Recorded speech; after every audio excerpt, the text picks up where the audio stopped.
Se você não tá sentado, senta aí, porque se você ficar de pé, você vai cair de costas com o que eu vou te contar. É inacreditável. Eu vou abrir com você a caixa preta dos abusos do ministro Alexandre de Moraes diante de novas evidências do que tá lá dentro. Bora então, pro primeiro ponto, vamos direto ao ponto com o vídeo que viralizou nas redes sociais. Olha aí. Estamos aqui com Mercedes Schlapp na CPAC. Em primeiro lugar, muito obrigado. E gostaria de começar a explicar isso para o público brasileiro. Você esteve na CPAC no Brasil há alguns anos. Como tem sido essa jornada e o que podemos esperar da CPAC no Brasil este ano? Bem, vou lhe dizer, tive a honra de participar da primeira CPAC Brasil, e que energia incrível!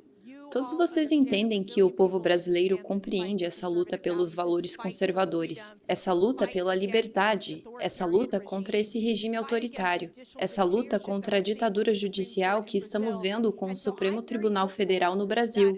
E então estou muito esperançosa de que, à medida que entramos nas eleições brasileiras no próximo ano, com a ajuda da CPAC, possamos levar isso adiante para colocar Bolsonaro de volta no poder e derrotar Lula, que considero terrível pelo que fez ao Brasil e pela forma como se apresenta contra Donald Trump e contra a liberdade. Gostaria de mudar um pouco o foco para a presidência de Donald Trump, porque obviamente você tem muita experiência em comunicação com a Casa Branca, e vimos isso internacionalmente. O retorno de Donald Trump ao poder teve um efeito muito amplo sobre a posição dos Estados Unidos e sobre os valores que ele promove. Então, do seu ponto de vista, como Trump impactou o debate sobre os valores conservadores em todo o mundo até agora? Acho que o presidente Trump é o líder dos valores conservadores. Acho que ele entende que a luta contra regimes autoritários é real. Ele entende que precisamos de paz no mundo. Esse é o seu objetivo. Ele não quer acabar em guerras intermináveis. Ele não quer que esses países lutem entre si. É por isso que ele foi realmente notável e o que ele conseguiu realizar com o Irã, onde você viu os Estados Unidos atacarem essas instalações nucleares para destruir as armas nucleares iranianas. E, ao mesmo tempo, enfraquecer o regime iraniano e o Ayatollah. E assim ele conseguiu até mesmo fazer com que o primeiro-ministro Benjamin Netanyahu dissesse: olha, não vamos lutar contra isso, não vamos continuar lutando, isso só vai acabar em uma situação pior. Então, acho que a capacidade de, mesmo através de uma postagem no Truth ou no X, impactar a política externa e trazer paz em situações muito complicadas, mostra a força do presidente Trump neste momento e sua capacidade de impactar o mundo, basicamente acalmando as coisas em regiões muito tensas. O Brasil é uma região tensa, não em termos de conflitos, mas em termos políticos. Está muito tensa neste momento. E, quero dizer, Eduardo Bolsonaro está agora nos Estados Unidos, exilado do Brasil por medo de ser preso. Até que ponto os conservadores nos Estados Unidos estão cientes da situação no Brasil e do Supremo Tribunal Federal brasileiro? Porque acho que muitas pessoas no Brasil têm essa questão em mente. Até que ponto a classe conservadora nos Estados Unidos está ciente disso? No que diz respeito à CPAC, temos uma relação muito próxima com os Bolsonaros. Estamos acompanhando o que está acontecendo no Brasil. Estaremos lá no final de agosto para a CPAC Brasil. Portanto, nosso objetivo é garantir que um conservador vença as eleições presidenciais. Para nós, Eduardo Bolsonaro faz parte da nossa família e entendemos sua luta pela liberdade. Ele traz uma voz muito forte, mesmo aqui nos Estados Unidos, como quando se reuniu com o secretário Marco Rubio. Então, acho que o governo está muito ciente do que está acontecendo no Brasil e vê como Lula basicamente fez parceria com a China, como eles têm sido anti-Israel, como tem se posicionado do lado errado em tudo, até mesmo na guerra entre a Ucrânia e a Rússia, e como ele se alinhou com a esquerda, onde se alinhou com os regimes autoritários. E como o Brasil é um dos países mais importantes da América Latina, precisamos trazê-lo de volta para o lado certo, trazê-lo de volta para a liberdade econômica, para os valores conservadores, que é o que o povo brasileiro defende. Você acabou de falar sobre o secretário Marco Rubio, e eu também quero falar disso porque ele é o primeiro secretário de Estado latino. Então, quão importante isso tem sido em termos de trazer uma atenção renovada dos Estados Unidos para a América Latina e ao autoritarismo na América Latina? Bem, o secretário Rubio é alguém que entende a luta contra o comunismo, entende a importância da América Latina, tanto que sua primeira viagem oficial foi à América Latina, enviando um sinal muito claro de que, ao contrário de Joe Biden, que ignorou a América Latina durante todo o seu mandato, mas acreditamos que o Joe Biden estava dormindo o tempo todo. Então, essa é uma outra história. E, basicamente, Marco Rubio e o presidente Trump estão muito cientes de que precisamos investir na América Latina. Temos de ter acordos comerciais fortes com a América Latina e precisamos garantir que não vamos continuar perdendo países aos regimes autoritários porque você tem uma América Latina forte, logo no nosso quintal. Isso é bom para os Estados Unidos porque temos tantos hispânicos aqui desses países. Basicamente, esse trabalho em estreita colaboração com sua terra natal. Então, eu acho que o secretário Marco Rubio e para o presidente Trump estão observando de perto o que está acontecendo na América Latina. E eu gostaria de insistir ao secretário Rubio para impor sanções ao ministro da Suprema Corte do Brasil, de Moraes, justamente por seus esforços em atacar a família Bolsonaro na tentativa de prender a família Bolsonaro. Isso não é aceitável, porque para eles é tudo sobre instrumentalizar o poder judicial, abusando de seus poderes políticos para derrubar a família Bolsonaro. Alguns conservadores brasileiros argumentam que de Moraes deveria ser sancionado nos termos da Lei Magnitsky. Com a sua experiência lidando com o governo, você acha que é provável ou possível que isso aconteça? Veremos. Quero dizer, acho que eles estão olhando muito de perto. Eu sei que Eduardo Bolsonaro falou com o secretário Marco Rubio sobre impor sanções a Moraes. Então, o principal é, será que eles irão prosseguir com isso? Vamos ver como serão essas eleições. Mas eu acredito que assistir o que um juiz da Suprema Corte, e esse juiz em particular fez com a família Bolsonaro, é exatamente o que Donald Trump tem vivenciado aqui nos Estados Unidos, quando você tinha juízes e promotores tentando prender Donald Trump, tentando jogá-lo na cadeia. E é exatamente isso que a esquerda faz. E vimos a vitória aqui nos Estados Unidos e queremos ver a mesma vitória no Brasil. Quando falamos sobre esse tipo de coisa, também falamos sobre uma guerra jurídica.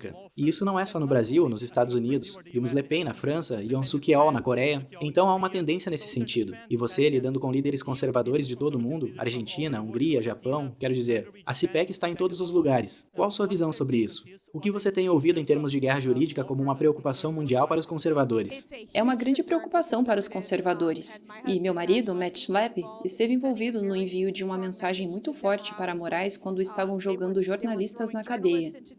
Estavam jogando ativistas pró-Bolsonaro na prisão e o sentenciando a 5, 6 ou até 17 anos de prisão. É exatamente esse tipo de coisa que vimos durante os julgamentos do 6 de janeiro, onde eles estavam dando sentenças excessivas para esses indivíduos que estavam protestando no Capitólio. Então, estamos muito preocupados sobre a guerra jurídica aqui na CPAC. Temos o Centro Nolar para a Justiça e faz parte da nossa missão trazer a consciência ao que está acontecendo com a guerra jurídica, não só nos Estados Unidos, mas em todo o mundo. Isso acontece o tempo todo. Você tem razão. Isso acontece até em lugares como a Austrália, onde temos a CPAC Austrália. E para nós é o abuso de poder por esses juízes para derrubar a oposição política. Eles não tiveram sucesso nos Estados Unidos e precisamos garantir que eles não tenham sucesso no Brasil. Marcos, então eu quero começar com você justamente nesse ponto da questão da publicação que o Donald Trump fez em apoio ao ex-presidente brasileiro Jair Bolsonaro, porque um dos pontos hoje na nossa transmissão é que você, o Epoch Times aí, você entrou diretamente em contato com a Casa Branca e eles responderam algumas perguntas justamente dessa publicação de Donald Trump. Bom, perfeito. Então, aqui estando em Washington, a gente teve a possibilidade, claro, aqui onde a mídia é mais estabelecida, de também usar os canais de correspondente da Epoch Times na Casa Branca para conseguir entender um pouco mais a respeito dessa situação. A gente mandou um e-mail com uma pergunta, entrou em contato com eles buscando se havia algum comentário, alguma repercussão, e a gente perguntou também sobre se havia algum update desde que o Marco Rubio havia falado da última vez sobre a possibilidade de sanções sob a lei global Magnitsky. Claro, nomeado em homenagem ao advogado russo Sergei Magnitsky, vem lá do governo Obama e permite uma série de sanções internacionais que envolvem basicamente a pena de morte financeira, cerrar as contas da pessoa no exterior. É uma das sanções mais graves que pode ser imposta a indivíduos fora dos Estados Unidos. Bem, o que acontece é que veio uma resposta falando em instrumentalização do judiciário. A resposta que veio foi, eles deram uma resposta e disseram, isso é de um oficial americano sênior que não poderia então ser nomeado, e apoiando o Bolsonaro, falando de instrumentalização da justiça no Brasil. Se a gente tem, você pode trazer aí para a tela, por favor, Manu, o que traz aí o recado como a gente recebeu. Eu pedi para a gente trazer na íntegra o que foi dito nessa resposta.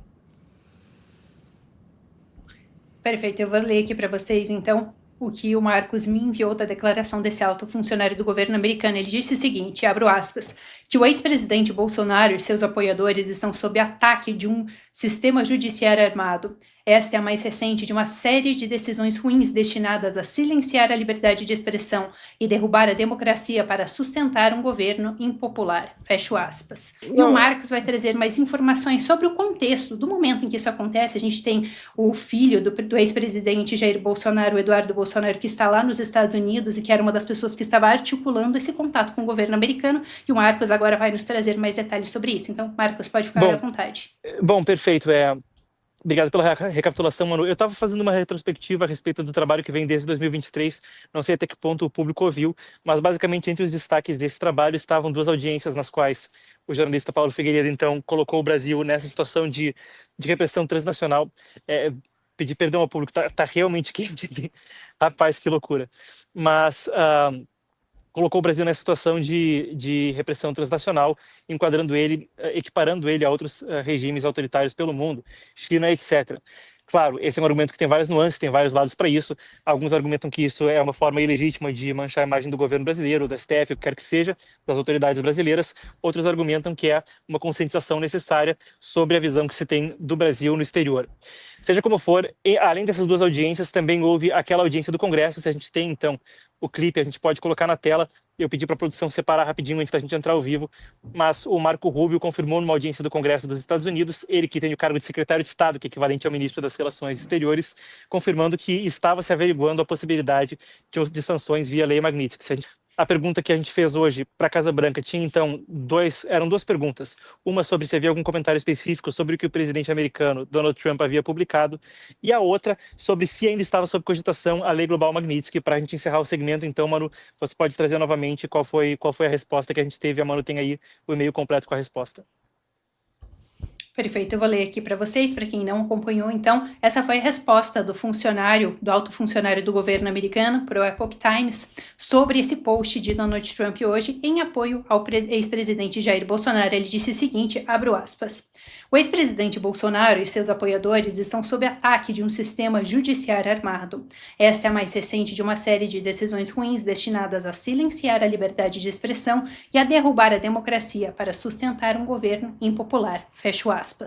Marcos, se você quiser voltar comigo. Uma última adição aí sobre isso, se falou sobre liberdade de expressão e parte desse entorno são 3 iniciativas principais. Havia uma no Congresso americano que agora parece por ação executiva já ter sido tomada, que era a lei sem censores em nossas costas, nossas margens, né, nas entradas dos Estados Unidos.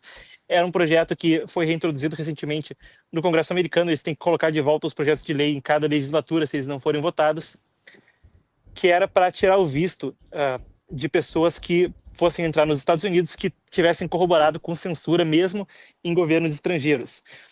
O secretário de Estado Marco Rubio já anunciou sanções de visto desse tipo. A gente não sabe se os oficiais brasileiros estão incluídos na lista, porque essas listas não são públicas. Depois, há a possibilidade de sanções via lei Magnitsky, a lei global Magnitsky, que são as que a gente vinha discutindo agora. Essas são talvez as mais graves, porque basicamente cortam a pessoa do sistema financeiro global. Depois tem ainda um processo que vai no CPF, que vai pela empresa do Trump, o Trump Media and Technology Group, e o Rumble, a rede social Rumble, contra diretamente no CPF o ministro Alexandre de Moraes. São então essas 3 coisas principais que têm ocorrendo visando o Brasil. Então são algumas das questões que vêm à tona. Nesse caso, em especial, onde a empresa de Trump processa o ministro Alexandre de Moraes, já houve alguns desdobramentos, mas ainda sem conclusão definitiva do caso. Mas são algumas das coisas que se desdobram, e quando se fala desse oficial sênior da Casa Branca, é anônimo quando vem alguma declaração desse tipo, nem a gente tem acesso a saber quem é, a conversa vem por e-mail, mas então esse oficial sênior disse isso e falou sobre democracia e sobre liberdade de expressão. Vale lembrar, tem esse processo envolvendo a Big Tech do próprio Donald Trump, e houve também os casos com o Rumble, a censura do X em agosto de 2024, entre outros que trazem um alerta envolvendo companhias americanas aqui em Washington. O Paulo Figueiredo está aqui há meses avisando que isso aconteceria, desde antes do Trump vencer, assim como eu estou avisando que mais acontecerá caso nada mude. Mas eles preferiram ficar em estado de negação. Não é à toa que a gente tem a seguinte manchete do G1. Olha que loucura, o cara é presidente do Brasil, está tão desinformado. Lula não esperava a carta de Trump e o governo prepara reação nas redes. Bolsonaro quer taxar o Brasil. Segundo apurou o Gerson Camarote, O presidente Luiz Inácio Lula da Silva foi pego de surpresa na carta enviada por Trump. Segundo os relatos de auxiliares próximos participaram das conversas no Palácio do Planalto. A avaliação interna é que o tom da mensagem do republicano foi mais duro do que o esperado, com ataques diretos ao Supremo Tribunal Federal e ao governo. Lula não esperava, isso é delicioso. Lula não esperava... Momento mamilos entumecidos do programa. Lula não esperava que o tom da mensagem do Trump fosse tão duro e que ele citasse as violações de direitos humanos perpetradas pelo Supremo Tribunal Federal e pelo governo do Brasil.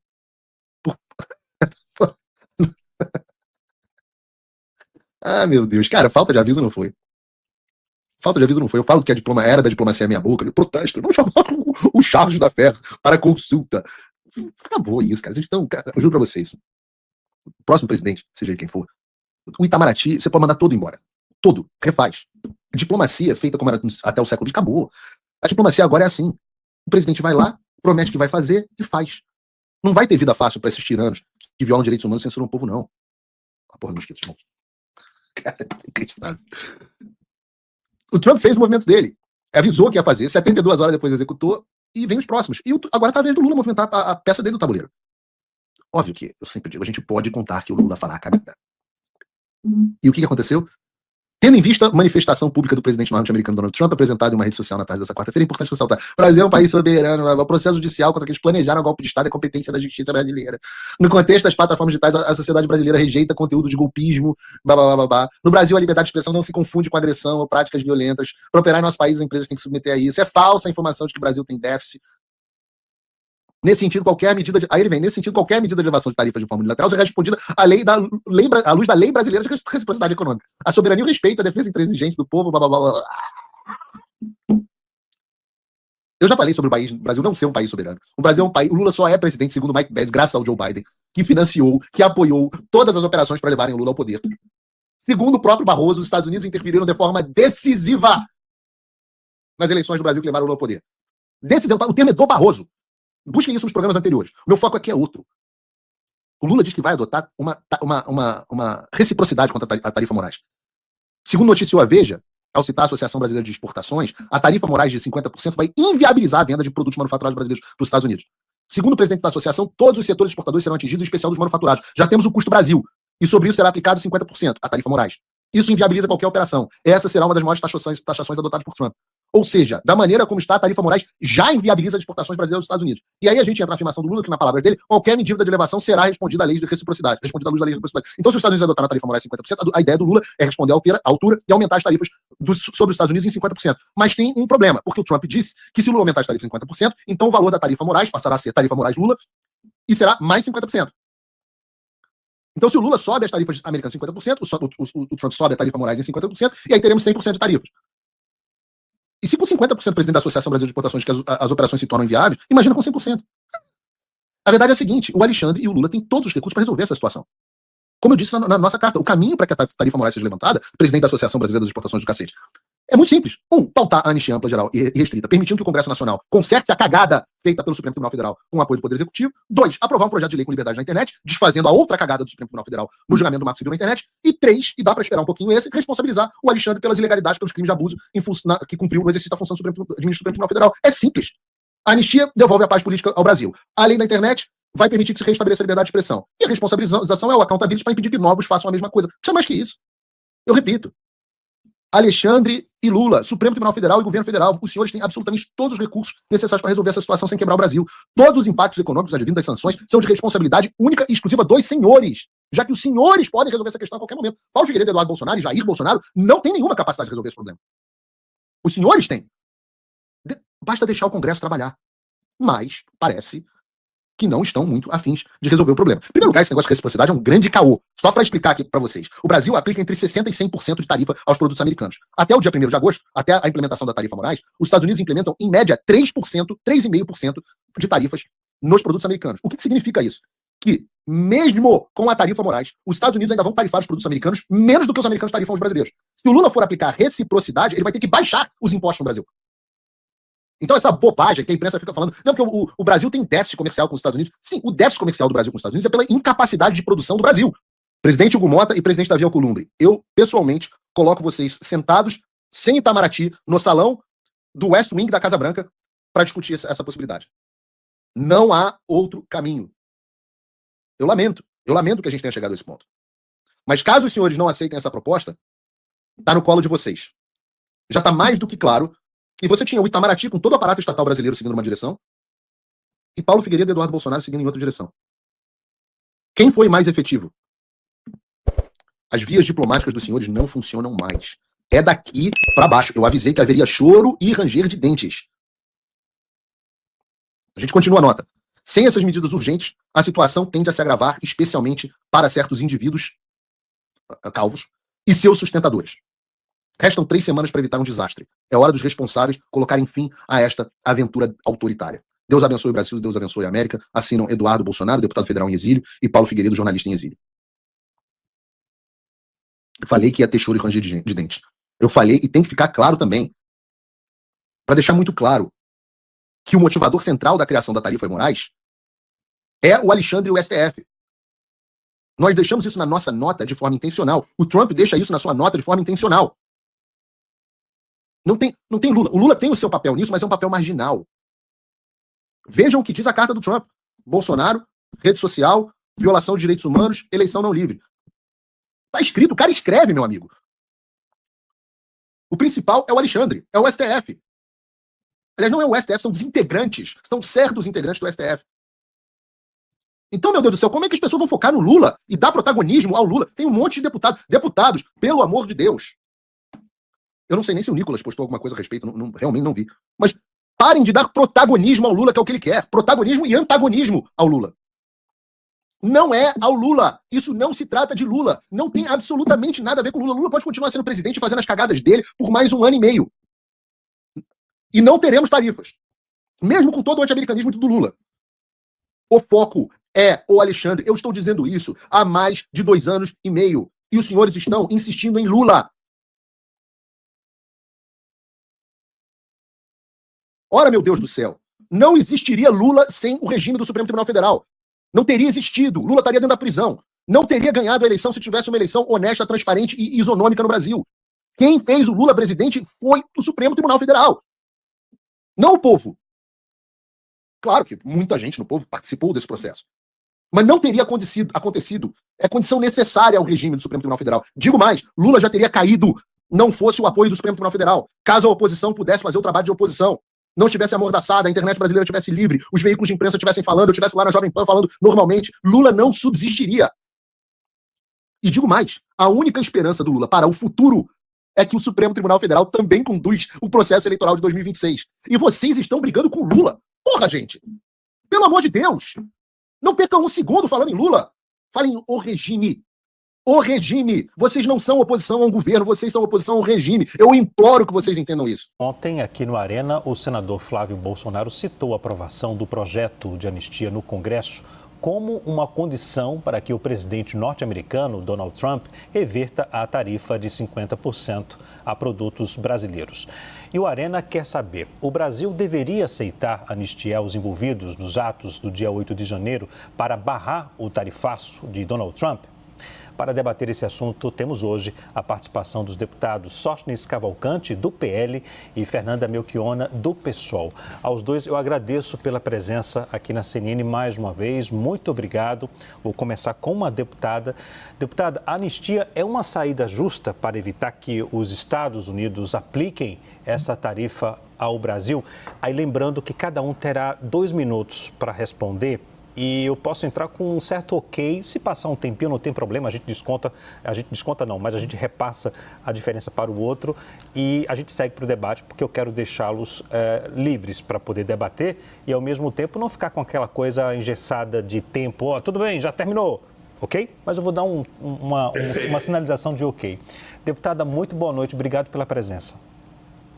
Muito obrigada pelo convite, Leandro. Boa noite a ti, a todos os nossos telespectadores, a bancada, os Sóstenes.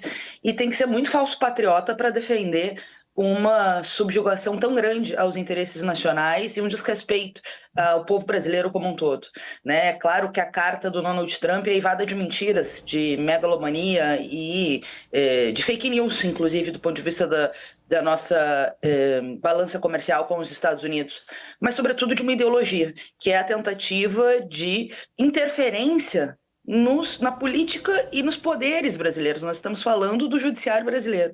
O Bolsonaro conseguiu uma façanha, que é o único ex-presidente da República que vai garantir um tarifaço a partir da intervenção política dele e da sua família. Sobretudo o Eduardo Bolsonaro, que no momento atual está licenciado da Câmara dos Deputados nos Estados Unidos, Leandro, tramando contra os interesses nacionais. Eu vi o vídeo dele ontem falando sobre a bomba atômica no Brasil. Como é que pode? Um cidadão brasileiro deveria renunciar ao mandato, aliás, deveria ser cassado por estar fazendo política antinacional, comemorar um tarifaço que impacta enormemente nossa cadeia produtiva, vários setores da economia, como vocês bem disseram, que tem impacto brutal sobre o emprego, ou seja, a possibilidade de aumento de desemprego.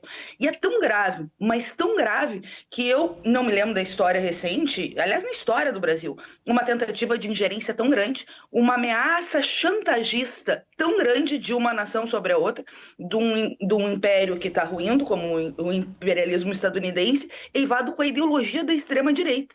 E, ao mesmo tempo, qualquer tentativa de subjugação seria uma capitulação aos interesses do povo brasileiro. Ao contrário, o governo Lula tem que usar a lei de reciprocidade já aprovada pelo Congresso Nacional para devolver na mesma moeda e, ao mesmo tempo, nós precisamos fazer uma ampla mobilização nacional em defesa dos interesses do povo brasileiro, em defesa da nossa soberania, dizendo que nós não somos capacho dos Estados Unidos, nem lambibotas do interesse dos americanos. Aliás, esses deputados que juraram defender o Brasil e estão fazendo coro com o discurso do Trump deveriam ser deputados dos Estados Unidos, não deputados brasileiros, porque nós estamos vivendo um ataque sem precedentes à nossa soberania e, obviamente, o Brasil, nós não podemos recuar nem em relação à anistia e nem em relação aos outros temas. Nós somos um país soberano e, claro, nós precisamos julgar os golpistas do 8 de janeiro. Deputado Sóstenes Cavalcante, a anistia é uma saída justa para evitar que os Estados Unidos apliquem essa tarifa ao Brasil?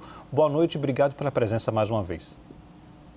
Boa noite, Leandro. Boa noite a todos os telespectadores, assinantes da CNN. Boa noite, Fernanda. Uma alegria estar com vocês. Bom, vamos lá. A anistia já deveria ter sido votada há meses atrás, quando nós conseguimos a maioria das assinaturas dos parlamentares, demonstrando que queriam votar de maneira urgente, no plenário, com mais de 274 assinaturas, e eu tinha certeza que teríamos mais de 310 votos. Eu entendo que a carta do presidente Donald Trump ao Brasil e esse tarifaço, eu fico achando interessante as pessoas da esquerda quererem colocar a culpa em nós.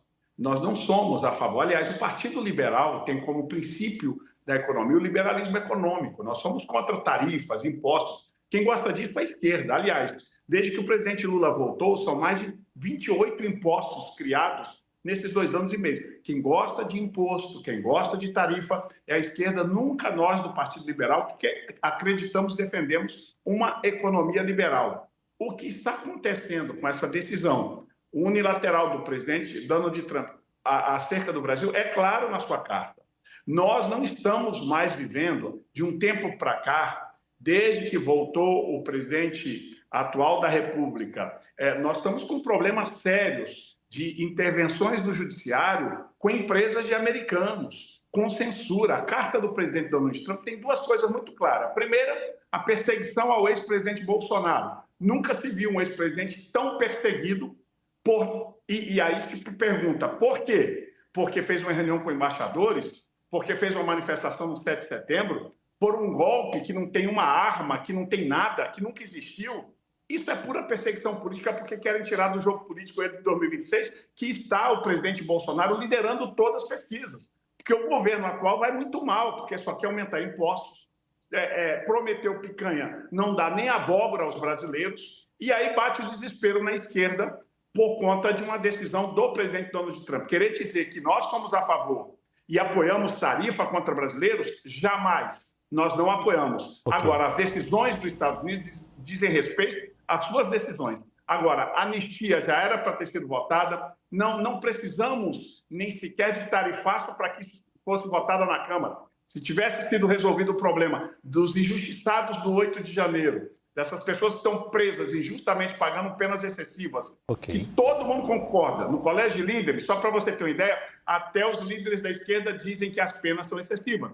São esses desmandos do judiciário brasileiro que chamou a atenção nos Estados Unidos e agora está chamando a atenção do mundo. Ok. Eu vou chamar os nossos analistas também que vão participar deste debate. Juliana Lopes.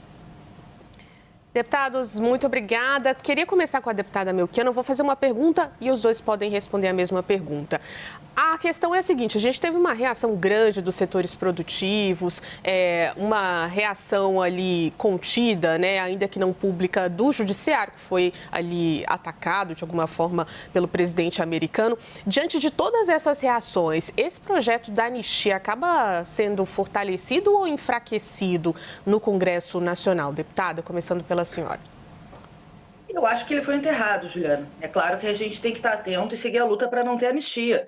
Porque, sinceramente, desespero e covardia é o que a extrema-direita está fazendo, querendo colocar os interesses de um grupo minoritário, né, da extrema-direita radicalizado sobre os interesses de uma nação. É uma vergonha, né, usar uma potência estrangeira para tentar garantir, né, que a justiça não seja feita no Brasil, simples assim. A tentativa de golpe foi televisionada.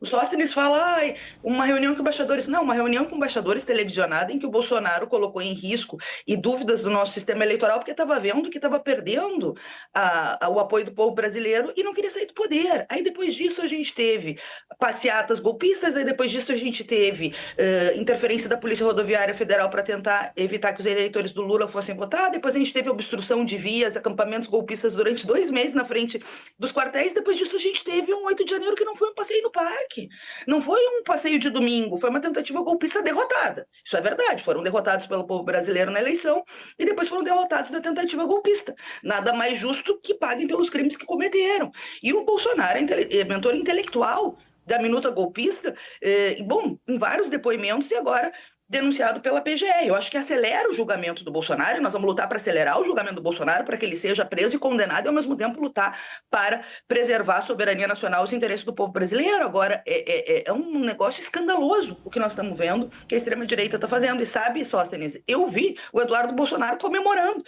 na prática, a posição do presidente Trump. A entrevista do Flávio Bolsonaro ontem, que os jornalistas se referiram, falando isso, fazendo chantagem. Imagine parlamentares brasileiros fazendo vantagem com o povo brasileiro, dizendo que o primeiro passo é votar a lei da anistia, ou seja, a tentativa de interferir no nosso judiciário, no julgamento que, aliás, não tem nem relação com o governo do Brasil, com o governo Lula, independente do posicionamento do governo Lula, todo mundo sabe que tem independência entre os poderes. E o que a gente está vendo aqui é a tentativa mais vil de um grupo que já foi derrotado, de não responder criminalmente pelos crimes que cometeu, usando uma ameaça internacional, atacando a nossa soberania. Claro, o Trump tem feito tarifaços em vários países do mundo, porque ele tem uma megalomania e, ao mesmo tempo, uma tentativa permanente de subjugar outras nações. Mas o nosso povo também tem história de resistência. Eu não tenho dúvida que, com a lei de reciprocidade, a gente pode, sim, colocar o Brasil de maneira altiva no cenário internacional e, claro, fazer uma grande mobilização do povo brasileiro, que a gente tem que bater a continência para a bandeira do Brasil, né? Não dos Estados Unidos, como fazem os falsos patriotas bolsonaristas. Líder Sóstenes Cavalcante, o senhor está à frente dessa articulação, né, pelo PL da anistia. Esse projeto está fortalecido ou enfraquecido? Eu tenho convicção que uma coisa não tem a ver com a outra. O projeto está fortalecido, tem a maioria na Câmara dos Deputados, já tivemos as assinaturas dos parlamentares para isso, é só o presidente Hugo Mota pautar e o Brasil verá que o Brasil, e através da Câmara dos Deputados, quer fazer justiça a todas essas pessoas. E aqui a gente precisa colocar uma coisa muito clara. A anistia não é uma intervenção no judiciário, é uma atribuição na nossa Constituição do Parlamento brasileiro. Aliás, a esquerda que agora critica a anistia, anistiou aquelas pessoas que foram assaltantes de bancos, sequestradores de embaixadores. É só ver a ficha corrida de vários políticos da esquerda brasileira. Eles defenderam a anistia para eles, para esse tipo de crimes. Agora, pessoas que foram numa manifestação e aí houveram, sim, alguns crimes de depredação de patrimônio público, de invasão de prédio público, que devem responder por esses crimes. Agora, falar de golpe de Estado, de abolição de Estado Democrático de Direito, ora, se isso existisse, o presidente atual não estava presidindo o Brasil, o Congresso não estaria funcionando. São acusações levianas contra essas pessoas. Agora, para a esquerda, critica o presidente Donald Trump, e nós estamos aqui reiterando que não somos a favor de tarifaço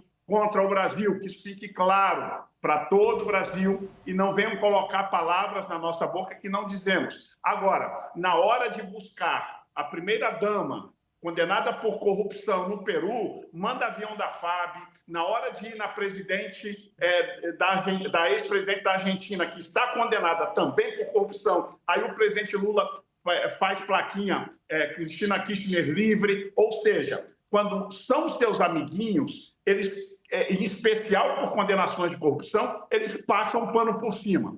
Nós que estamos, sim, vendo parlamentares da direita, conservadores, sendo perseguidos, principalmente aqueles que têm chances de ganhar o Senado da República. Por quê? O que nós estamos vendo é um desequilíbrio dos poderes. Nós temos um Supremo Tribunal Federal que abandonou alguns de seus ministros, não todos, abandonaram a Constituição, abandonaram o devido processo legal que cabe em qualquer cidadão brasileiro duplo grau de jurisdição, e agora nós estamos vendo uma reação de uma potência mundial e a esquerda continua errando, continua querendo só criticá-los ao invés de buscar a solução. O que nós queremos é olhar para frente e buscar a solução. Não queremos tarifaço para o Brasil.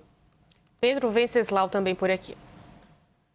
Boa noite, deputado Sóstenes. Boa noite, Fernanda Melchiona. Vou fazer a mesma pergunta para os dois, começando com a deputada Fernanda Melchiona. A direita em geral, sobretudo o PL, eles adotaram uma narrativa de que a culpa do tarifaço é do presidente Lula.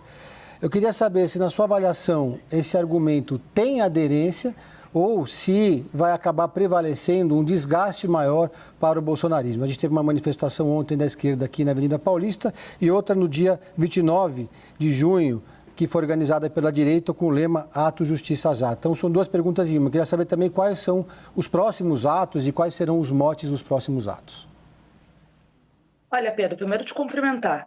E eu acho que não tem nenhuma aderência a não ser numa bolha bolsonarista que tem o seu tamanho social, a extrema-direita existe, é minoritária, radicalizada, mas é minoritária, mas nenhuma pessoa que acompanha política nacional e internacional, né, não vê o que efetivamente está acontecendo. Já prevaleceu. Nós já temos, né, um debate público que é evidente. Eu não estou falando de correntes do meu pensamento político, eu estou falando do editorial do Estadão, da Folha de São Paulo, do Jornal Nacional, da CNN, de vários meios de comunicação, né, inclusive setores burgueses que são atingidos por essa medida, porque essa medida atinge o povo brasileiro, empregos, setores da economia, etc., e que sabem que tem a ver claramente com uma tentativa de chantagem, uma ameaça vinculada à tentativa de interferir na nossa soberania para proteger o amiguinho do Trump, que é o Bolsonaro, que está respondendo por processo criminal e será condenado por uma tentativa de golpe.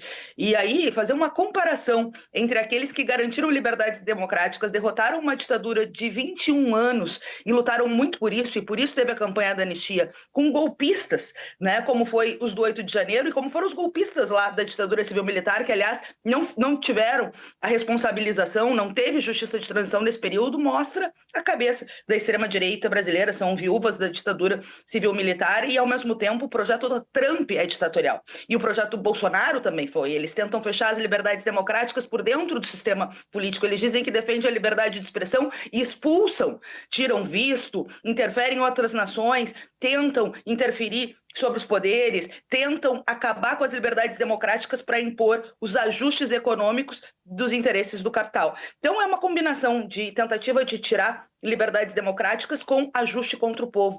Porque sim, nós defendemos impostos Sóstenes para os ricos, para as grandes fortunas, para os banqueiros que massacram o nosso povo, para as bets que endividam as nossas famílias e, ao mesmo tempo, a atualização da tabela do imposto de renda para os mais pobres. Nós defendemos o fim da escala 6x1 e por isso estávamos nas ruas ontem unindo com a luta da soberania nacional, enquanto vocês defendem os interesses da extrema-direita e das elites. A gente acha que é a hora, para responder a tua pergunta, Pedro, de intensificar um calendário de mobilização nacional em defesa dos interesses do povo brasileiro, em defesa da nossa soberania, mas também em defesa de pautas populares que estão paradas nas câmaras, nas gavetas da Câmara, ou que tem uma articulação de conveniência da extrema-direita e do centrão para derrotar interesses populares. Então nós vamos batalhar para que essas pautas também sejam tratadas na Câmara dos Deputados e para isso precisamos intensificar a luta. Vou te dar um exemplo.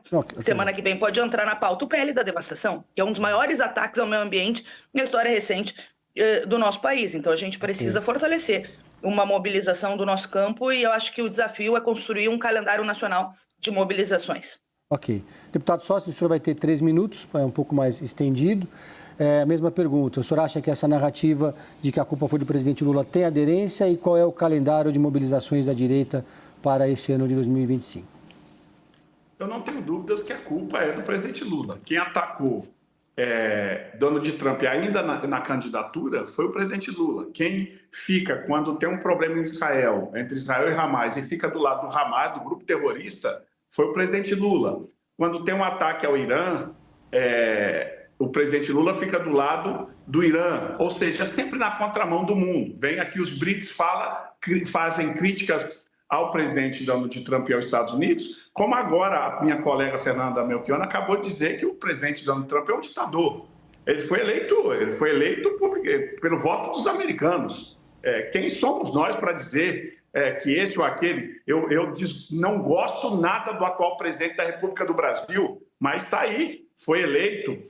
Tenho meus questionamentos do processo eleitoral, que achei que houve imparcialidade em alguns momentos, em algumas decisões do presidente do Supremo Tribunal Federal, mas quem sou eu para questionar? Mas essa é a forma da esquerda, desrespeitar as autoridades mundiais, não importa do país que seja, vivem na sua bolha ultrapassada, analógica, de fazer crítica a potências. E agora, Fernanda e toda a esquerda brasileira, vocês que foram responsáveis pelo tarifaço, e que resolvam. Tem 20 dias, ontem era 21. Vocês têm 21 dias, vocês são tão habilidosos, vocês são os melhores do mundo. Só a esquerda sabe fazer política. Aliás, você acabou de falar que a extrema-direita, que para mim vocês são a suprema esquerda, e o trocadilho de palavras é bem pensado, é isso mesmo, é a suprema esquerda. É o conjunto aí das duas coisas.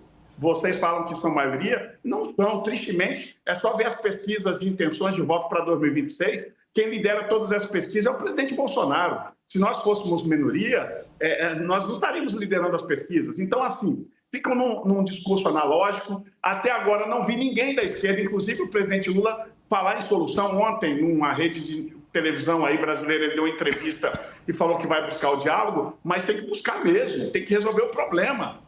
Quem causou o problema foi o presidente Lula. A culpa é do presidente Lula e ele tem, a partir de hoje, 20 dias para resolver esse problema e tirar o tarifaço dos brasileiros, porque nós não queremos tarifaço. Ele que procurou o problema, ele tem a capacidade, ele que governa. Não queira dividir isso com o Congresso, com o presidente da Câmara, com o presidente do Senado, colocar a culpa agora no presidente Bolsonaro. E quem tem que resolver o problema do tarifaço chama-se presidente Lula, o presidente da República. Obrigado, deputado. Leandro. Deputado Sóstenes Cavalcante, também deputada Fernanda Melchiona, eu quero agradecer pela disponibilidade ao falar conosco aqui da CNN em plena sexta-feira, viu? Muito obrigado pela atenção, uma boa noite para os senhores e até a próxima.